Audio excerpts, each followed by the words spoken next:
60 वर्ष के ऊपर के लोगों को एहतियाती डोज लगाने और 15 से 18 वर्ष के किशोरों के लिए राष्ट्रव्यापी टीकाकरण शुरू हो गया है। आपसे हमारी अपील है कि यथाशीघ्र दोनों टीके लगवाएं और अन्य लोगों को भी टीके लगवाने के लिए प्रेरित करें। कृपया 3 सरल उपायों का पालन अवश्य करें। मास्क लगाएं, 2 गज की सुरक्षित दूरी बनाए रखें, हाथ और चेहरा साफ रखें। कोविड से संबंधित किसी भी जानकारी और मार्गदर्शन के लिए राष्ट्रीय हेल्पलाइन नंबर 011-2397-8046 और 1075 पर संपर्क करें। इसके अलावा राज्य हेल्पलाइन नंबर 104 पर भी संपर्क कर सकते हैं। और अब समाचार विस्तार से। देश भर में कोरोना संक्रमण के मामलों में तेजी से बढ़ोतरी हो रही है। पिछले 24 घंटे के दौरान कोविड के 1,68,063 नए संक्रमितों की पहचान की गई, जबकि इस दौरान 69,959 संक्रमित स्वस्थ भी हुए हैं। देश भर में इस समय 8,21,446 सक्रिय केस हैं। केंद्रीय स्वास्थ्य मंत्रालय के मुताबिक देश में कोविड रिकवरी रेट 96.36% है। इधर झारखंड में भी पिछले 24 घंटे के दौरान कोविड के 4,482 नए संक्रमितों की पहचान की गई है, जबकि इस दौरान 1,789 संक्रमित स्वस्थ भी हुए हैं। स्वास्थ्य विभाग के अनुसार राज्य में कोविड के फिलहाल 26,019 सक्रिय केस शेष हैं। प्रधानमंत्री नरेंद्र मोदी ने सभी पात्र लोगों से कोविड का एहतियाती टीका लगवाने का अनुरोध किया है। प्रधानमंत्री ने एहतियाती टीका लगवाने वाले लोगों की सराहना भी की है। एक ट्वीट में श्री मोदी ने कहा कि टीकाकरण अब भी कोविड-19 से लड़ने के लिए सबसे प्रभावी साधनों में से एक है। भारत ने एहतियाती खुराक देना शुरू किया। उन लोगों को प्रणाम जिन्होंने आज टीका लगाया है। मैं उन सभी से टीका लगाने का अनुरोध करूंगा जो टीकाकरण के लिए पात्र हैं। जैसा कि हम सभी जानते हैं कि टीकाकरण कोविड-19 से लड़ने के सबसे प्रभावी साधनों में से एक है। देश भर में पात्र लोगों को एहतियाती कोविड डोज लगाए जाने के पहले दिन कल 9 लाख से अधिक टीके लगाए गए, जिन्हें गंभीर बीमारियां भी हैं। 25 दिसंबर को प्रधानमंत्री नरेंद्र मोदी ने प्रिकॉशनरी डोज लगाने का ऐलान किया था और कल पहले ही दिन देश भर में 9 लाख से अधिक प्रिकॉशनरी डोज लगाई गई। स्वास्थ्य मंत्री डॉक्टर मनसुख मंडाविया ने कल पश्चिमी भारत के 6 राज्यों और केंद्र शासित प्रदेशों के साथ जन स्वास्थ्य तैयारियों और राष्ट्रीय कोविड टीकाकरण अभियान की प्रगति की समीक्षा की।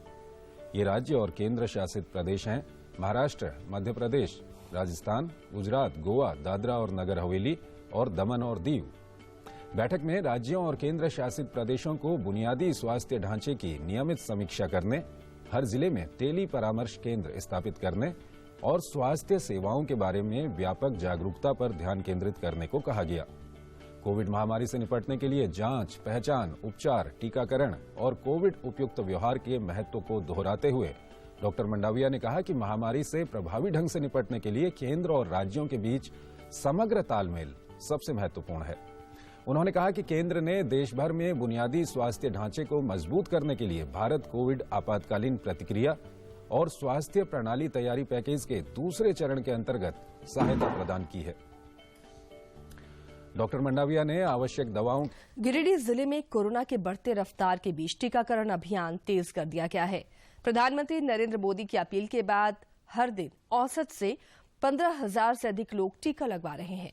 प्रिकॉशन डोज लेने वाले लोगों ने कोरोना रोधी टीका लगवाने के बाद आम लोगों से टीका लगवाने की अपील की।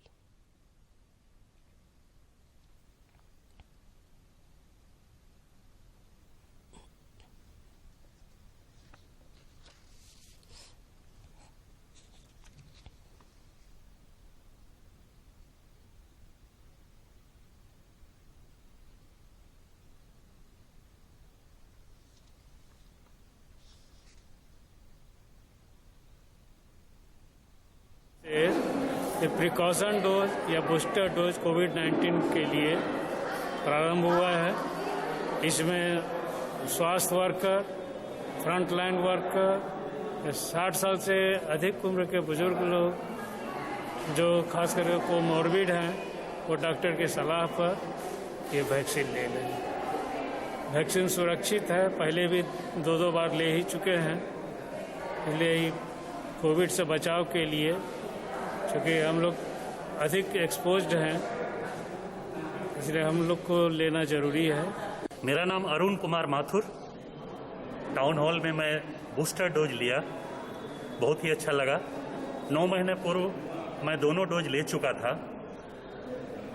मैं रिटायर्ड बैंक एम्प्लॉई, आयु लगभग 70 वर्ष, 69-70 के आसपास। इधर रामगढ़ जिले में भी स्वास्थ्य कर्मियों और फ्रंट लाइन वर्कर्स के साथ सीनियर सिटीजन को कोरोना वैक्सीन की तीसरी डोज लगाई जा रही है।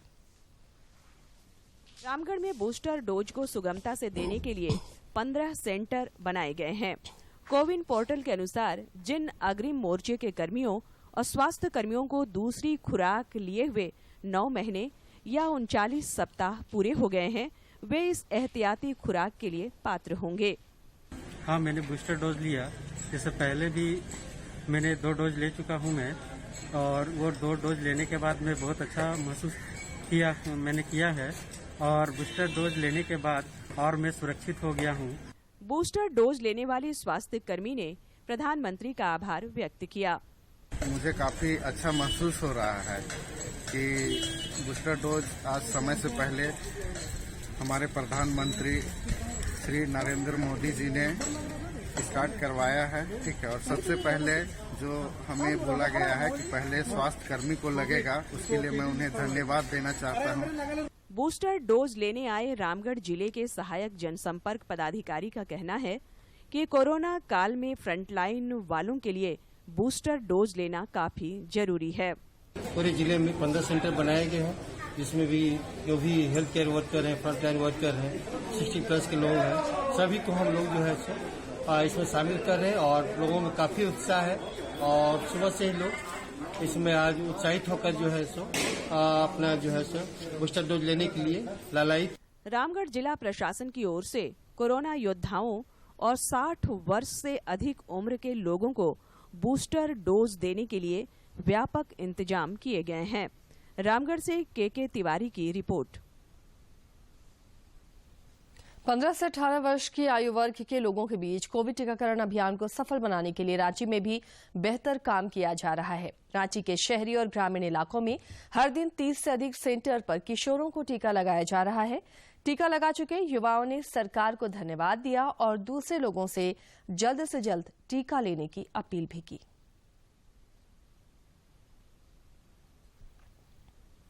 आज मैंने वैक्सीनेशन स्टार्ट होने के शायद 7 दिन बाद मैंने वैक्सीन लिया है, कोवैक्सीन लिया है, और अभी मुझे थोड़ा सा अच्छा लग रहा है। केंद्र सरकार ने इस बार 15 से 18 साल की उम्र के बच्चों के लिए वैक्सीन निकाला है, तो मैंने आज वैक्सीन करवा लिया। कोविशील्ड लिया 15 से 18 साल के बीच में, और सभी को कोविशील्ड लेनी चाहिए। और मैं आज वैक्सीनेटेड हो चुका हूं और मैं अच्छा फील कर रहा हूं, और मैं चाहता हूं कि आप लोग भी मेरे जैसे वैक्सीनेटेड हो जाइए। व्यवस्था की है वो बहुत अच्छी की है, यहाँ पे कोई भीड़ भाड़ वैसा कुछ नहीं है। आज मैंने भी लिया, और मैं आप लोग से ये कहना चाहता हूँ कि आप लोग भी आए और ले। पाकुड़ जिले में भी 15 से 18 वर्ष आयु वर्ग के किशोर टीकाकरण केंद्रों पर टीका लगवा रहे हैं। किशोर जहां एक ओर टीका लगवा रहे हैं, तो वहीं दूसरी ओर आस पड़ोस के लोगों को भी वैक्सीनेशन के लिए प्रेरित कर रहे हैं।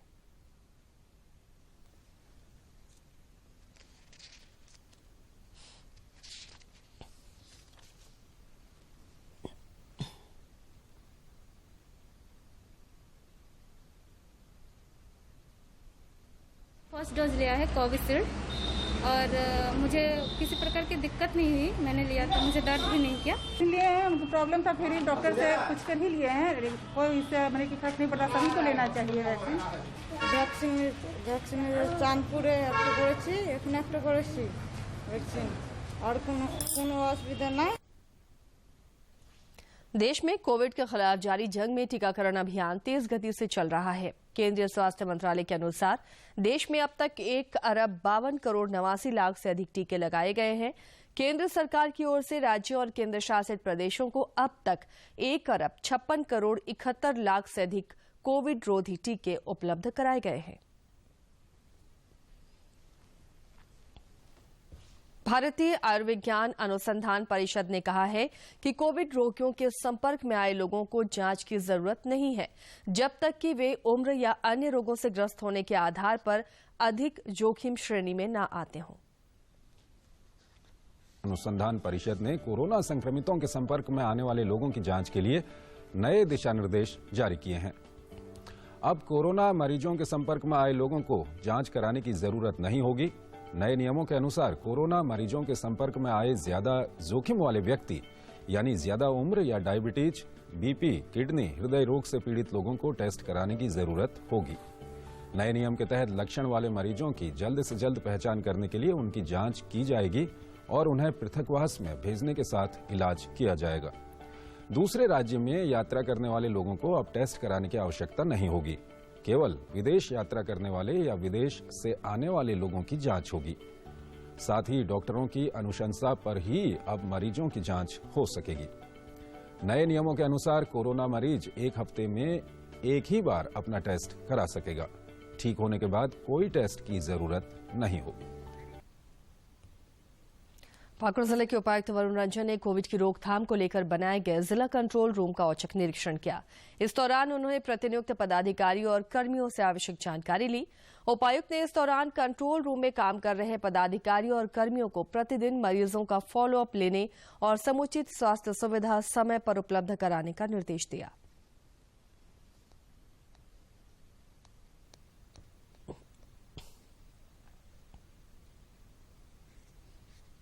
कंट्रोल रूम की स्थापना की गई है, जिससे पहला तो कि लोगों को कोविड को लेकर के जिनको जो भी इश्यूज हैं या कोई ग्रीवेंसेस हैं तो वो कंट्रोल रूम से पूछ सकते हैं। और दूसरा चीज है कि हमारे जो भी पॉजिटिव पेशेंट्स हैं उनकी कंट्रोल रूम से हम लोग मॉनिटरिंग कर रहे हैं। खास करके वैसे लोग जो होम आइसोलेशन में रह रहे हैं उनको होम आइसोलेशन किट मिला कि नहीं, उनका अभी हालचाल कैसा है, उनका तबियत कैसा है, कोई सिम्टम तो नहीं डेवलप कर रहे हैं, उनको डॉक्टरी परामर्श की अगर जरूरत है तो अगर उनको हॉस्पिटल में शिफ्ट करना है तो इन सभी चीज़ों को लेकर के डेली जो है हमारी टीम उनसे बात कर रही है और लोगों पे सतत निगरानी बनाए रखे हुए हैं हम लोग उनके स्वास्थ्य पे, और जैसा भी होगा उनको उचित जो सहायता है। और पाकुड़ जिला प्रशासन ने कोविड गाइडलाइन का अनुपालन कराने को लेकर सख्त रवैया अपनाना शुरू कर दिया है। कार्यपालक पदाधिकारी कौशलेश यादव ने तय समय सीमा के बाद खुली दुकानों को बंद कराया और सख्त हिदायत भी दी कि रात 8 बजे के बाद दुकान खुला पाए जाने पर उसे सील कर दिया जाएगा।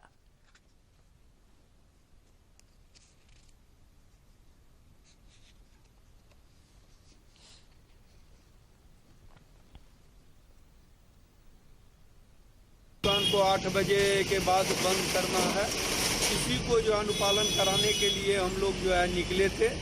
निश्चित रूप से अगर इसी में किसी भी प्रकार का कोई कोताही बरतेगा तो सख्त से सख्त कार्रवाई करेंगे, उनका दुकान को सील करेंगे। प्रधानमंत्री नरेंद्र मोदी कल वीडियो कॉन्फ्रेंसिंग के माध्यम से स्वामी विवेकानंद की जयंती पर पुदुचेरी में 25वें राष्ट्रीय युवा महोत्सव का उद्घाटन करेंगे। महोत्सव का उद्घाटन करेंगे। इसी दिन स्वामी विवेकानंद की जयंती होती है, जिसे राष्ट्रीय युवा दिवस के रूप में मनाया जाता है।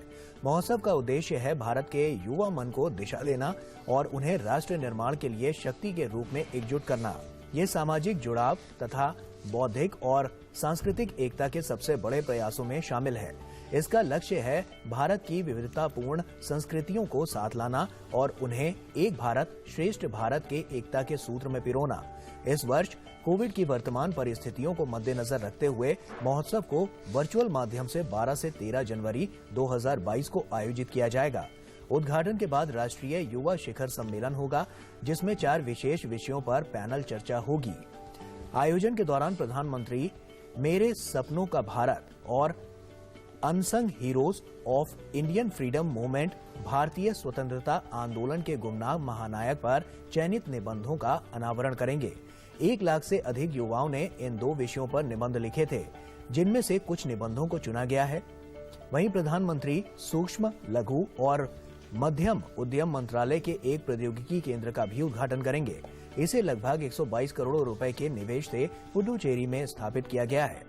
इलेक्ट्रॉनिक्स प्रणाली प्रारूप और विनिर्माण ESDM सेक्टर को ध्यान में रखते हुए इस प्रौद्योगिकी केंद्र को आधुनिकतम प्रौद्योगिकी से लैस किया जाएगा। ये युवाओं को कुशल बनाने में योगदान करेगा तथा हर वर्ष लगभग 6,400 प्रशिक्षुओं को प्रशिक्षित करने में सक्षम होगा। प्रधानमंत्री ओपन एयर थिएटर युक्त एक प्रेक्षागृह पेरूनतलेवर काम राजर मनी मनप्पम का भी उद्घाटन करेंगे, जिसे लगभग 23 करोड़ रुपए की लागत से पुडुचेरी सरकार ने निर्मित किया है। इसे मुख्य रूप से शैक्षिक उद्देश्य के लिए इस्तेमाल किया जाएगा। कोरोना का खतरा अभी टला नहीं है। दूरदर्शन झारखंड आप सभी से अपील करता है कि आप खुद भी मास्क पहने तथा दूसरों को भी मास्क पहनने के लिए प्रेरित करें और सामाजिक दूरी के दिशा निर्देशों का पालन करें। मास्क के उपयोग को लेकर सभी के सहयोग से मास्क अप इंडिया अभियान की शुरुआत हुई है, जो डीडी न्यूज और उससे जुड़े सोशल मीडिया पर जारी रहेगा। कोरोना को हराना है, मास्क जरूर लगाना है। जिसका कहर संपूर्ण मानव जाति को अपनी आगोश में ले चुका है। टीका या दवाई उपलब्ध होने तक महामारी के खिलाफ मानवता की जंग जारी है। ऐसे में सबसे जरूरी है सावधानी और बचाव। फेस मास्क कोरोना से रोकथाम का सबसे प्रभावी उपाय साबित हुआ है। विश्व स्वास्थ्य संगठन और विशेषज्ञों की शोध का भी यही निष्कर्ष है कि मास्क से मुंह और नाक को अच्छी तरह ढककर कोरोना संक्रमण को कम किया जा सकता है। कोरोना संक्रमण से बचाव के लिए मास्क पहनने के साथ ही जरूरी है मास्क को सही तरीके से पहनना। बहुत से लोग मास्क से नाक और मुंह को सही तरीके से नहीं ढकते हैं, जिससे संक्रमण का खतरा बना रहता है। बिना मास्क या फेस कवर के घर से बाहर निकलने की अभी कल्पना करना भी सही नहीं है। जुड़िए डीडी न्यूज की खास मुहिम मास्क अप इंडिया के साथ। मास्क पहने और अपने मुंह और नाक को अच्छी तरह ढके। अपने परिवार के सदस्यों और दोस्तों को मास्क पहनने के लिए कहें। Mask up India, mask up India. DD news के माध्यम से सबको बताना है, कोरोना को हराना है, मास्क जरूर लगाना है। Mask up India, mask up India, mask up India.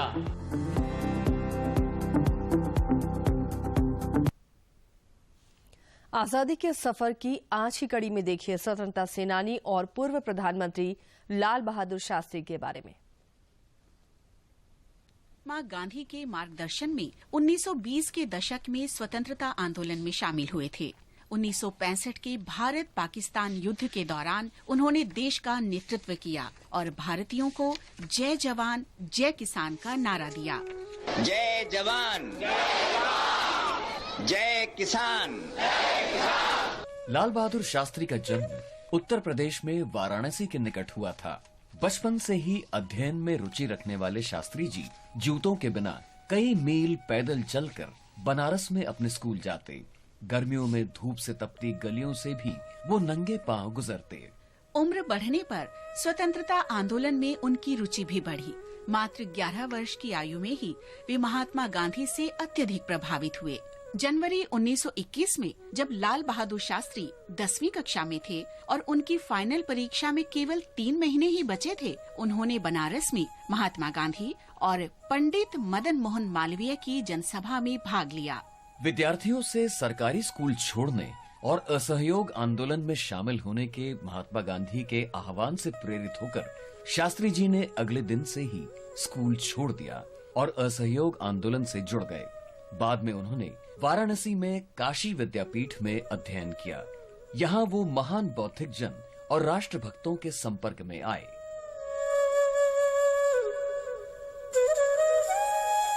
Lal Bahadur Shastri लोक सेवक मंडल से आजीवन सदस्य के रूप में जुड़े। इसे लाला लाजपत राय ने स्थापित किया था। लोक सेवक मंडल के तहत उन्होंने बिहार के मुजफ्फरपुर में महात्मा गांधी के निर्देश पर तथा कथित पिछड़ी जातियों के कल्याण के लिए काम करना शुरू किया। नागरिक अवज्ञा आंदोलन के दौरान लाल बहादुर शास्त्री ने अनेक अभियानों का नेतृत्व किया और 7 वर्ष का समय ब्रिटिश सरकार की जेलों में बिताया।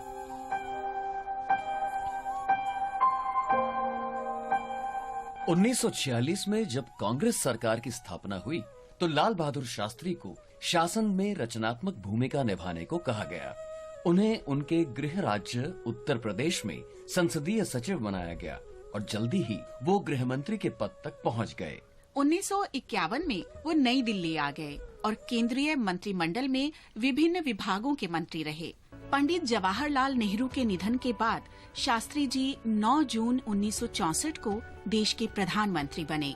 हमारे सभी मतभेद एक राष्ट्र और एक देश की पृष्ठभूमि में हल होने चाहिए। आइए हम सब इसका प्रयास करें ताकि हमारे अंदर एकता हो। तो हमें ऐसे रास्ते निकालने होंगे जिनसे ज़्यादा से ज़्यादा मेल जोल और बातचीत कर समझौते और शांति के साधन खोजे जा सकें। संगठन और अनुशासन से ही राष्ट्र बलवान होते हैं। प्रधानमंत्री के रूप में शास्त्री जी की सबसे कठिन परीक्षा थी 1965 का भारत पाकिस्तान युद्ध। उन्होंने राजनीतिक नेताओं, नौकरशाही और सशस्त्र सेनाओं के समर्थन से पूरी दृढ़ता, ठोस संकल्प और कुशाग्र नीति के साथ पाकिस्तान की हरकतों का खूब जवाब दिया। भारत पाकिस्तान युद्ध समाप्त होने पर उन्होंने राष्ट्र को संबोधित करते हुए कहा था कि पाकिस्तान की किसी भी हरकत का समुचित जवाब दिया जाएगा। आज सवेरे 3:30 बजे भारत और पाकिस्तान में लड़ाई बंद हो गई। पाकिस्तान ने हमारे देश में हमलावरों को 5 अगस्त को भेजकर ये लड़ाई शुरू की थी। अब ब्लैकआउट नहीं रहेगा, अंधेरा नहीं रखा जाएगा, लेकिन ये न समझिए कि पूरी शांति हो गई। हमें गंभीरता से विचार करना है कि इस समय क्या स्थिति है और आगे क्या हो सकती है। हम तो चाहते हैं और हमारी सदा ख्वाहिश रही है कि भारत और पाकिस्तान के बीच शांति रहे, लेकिन हम असलियत की ओर से भी आंखें बंद नहीं कर सकते। मैं साफ कह देना चाहता हूं कि अगर पाकिस्तान जम्मू और कश्मीर राज्य पर, जो भारत का अटूट हिस्सा है, या हमारे किसी और इलाके पर फिर से हमला करता है तो हम उसका पूरी ताकत और मजबूती से मुकाबला करेंगे। 11 जनवरी 1966 को उज्बेकिस्तान के ताशकंद में शास्त्री जी का निधन हो गया। इससे ठीक एक दिन पहले ही उन्होंने 1965 के भारत पाकिस्तान युद्ध की समाप्ति के शांति समझौते पर हस्ताक्षर किए थे। लाल बहादुर शास्त्री की सफलता व्यापक विचार विमर्श के बाद सर्वसम्मति से निर्णय लेने की क्षमता में निहित थी। इस महान नेता को हमारा नमन।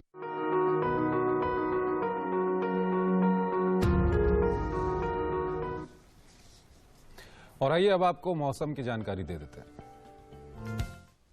दूरदर्शन झारखंड पर पल पल की खबरों से जुड़े रहने के लिए आप हमारे social media platform Twitter, Facebook और यूट्यूब से जुड़ सकते हैं, क्योंकि खबरों से जितना बाखबर रहना जरूरी है, उससे ज्यादा जरूरी है सटीक, संतुलित और निष्पक्ष समाचार। हमारा ट्विटर हैंडल और फेसबुक पेज है डीडी न्यूज झारखंड। आप हमें YouTube channel Jharkhand DD news पर भी देख और सुन सकते हैं।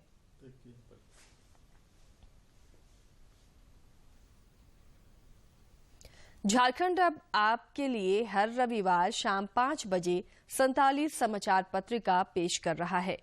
इस 15 मिनट के 47 समाचार पत्रिका में आपको हफ्ते भर की खबरों का सार मिलेगा।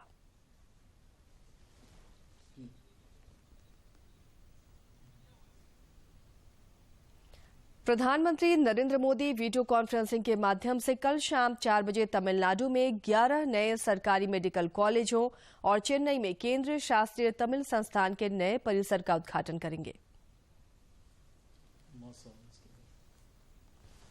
राजधानी रांची समेत राज्य के कई इलाकों में आज और कल हल्के से मध्यम दर्जे की बारिश होने की संभावना है। रांची स्थित भारतीय मौसम विज्ञान विभाग के वरीय वैज्ञानिक अभिषेक आनंद ने बताया कि इस दौरान कुछ इलाकों में गरज के साथ ओलावृष्टि भी हो सकती है। कोरोना का खतरा अभी टला नहीं है। दूरदर्शन झारखंड आप सभी से अपील करता है कि आप खुद भी मास्क पहनें तथा दूसरों को भी मास्क पहनने के लिए प्रेरित करें और सामाजिक दूरी के दिशा निर्देशों का पालन करें। मास्क के उपयोग को लेकर सभी के सहयोग से मास्क अप इंडिया अभियान की शुरुआत हुई है, जो डीडी न्यूज और उससे जुड़े सोशल मीडिया पर जारी रहेगा। कोरोना का हराना है और मास्क जरूर लगाना है।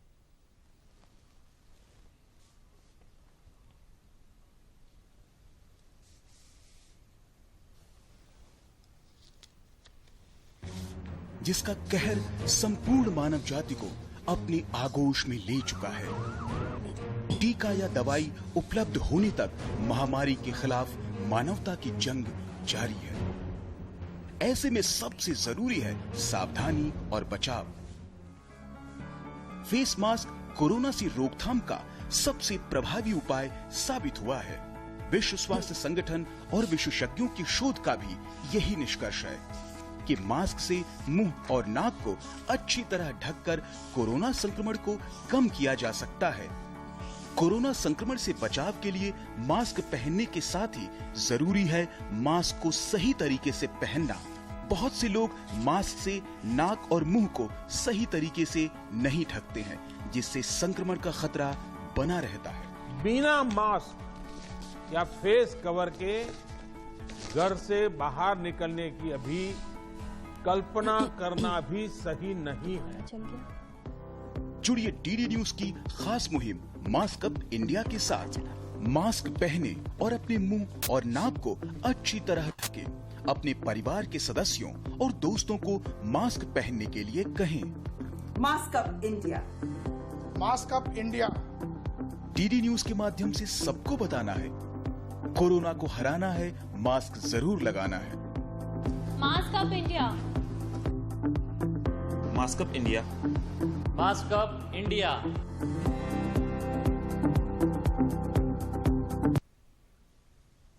खबरें झारखंड में फिलहाल इतना ही, लेकिन चलते चलते एक बार फिर से नजर सुर्खियों पर।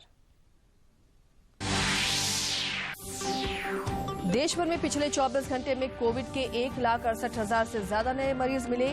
झारखंड में भी 4,482 नए संक्रमितों की पहचान। फ्रंटलाइन वर्कर्स, बुजुर्गों में एहतियाती टीके और किशोरों में वैक्सीन को लेकर दिख रहा उत्साह। सरकार के प्रयास की टीका लेने वालों ने की सराहना।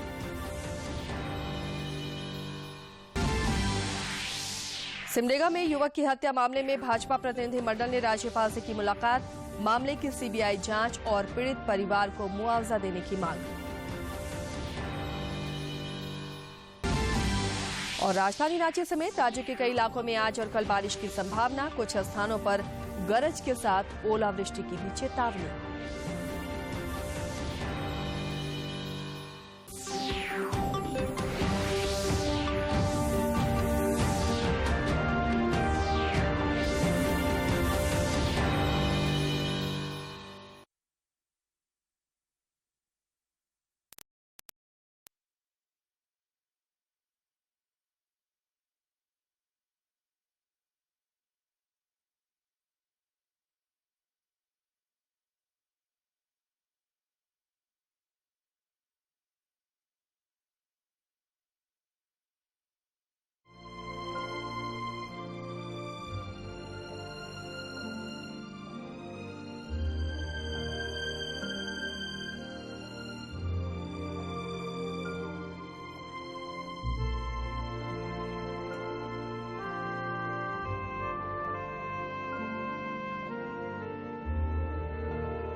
माँ क्यों छोड़ के चली गई माँ? एक तुम ही तो थी माँ जो हमको सबसे ज्यादा करती थी। क्या हो गया पापा? पहले बताना चाहिए था पापा, हम आ जाते। कम से कम माँ का अंतिम दर्शन तो कर पाते पापा। 6 महीने से तुम्हारी माँ की हालत खराब थी, तुम्हें आप नहीं जानते हैं क्या मेरा नया जॉब लगा है? इस समय जॉबलेस थे, उस समय आप भी एक पैसा का मदद नहीं किए ना भैया मदद किए, कैसे आ जाते? माँ की क्रियाक्रम तब तो रुकोगे ना? क्रियाक्रम 3 दिन में तो हो जाएगा ना पापा? पूरे 13 दिन का काम होगा। 13 दिन? पापा 3 दिन में काम क्रिया कर लीजिए, पैसा का बर्बादी है 13 दिन, समय का भी बर्बादी है। अजी सुनते हो, जरा आना इधर। आ रहे हैं।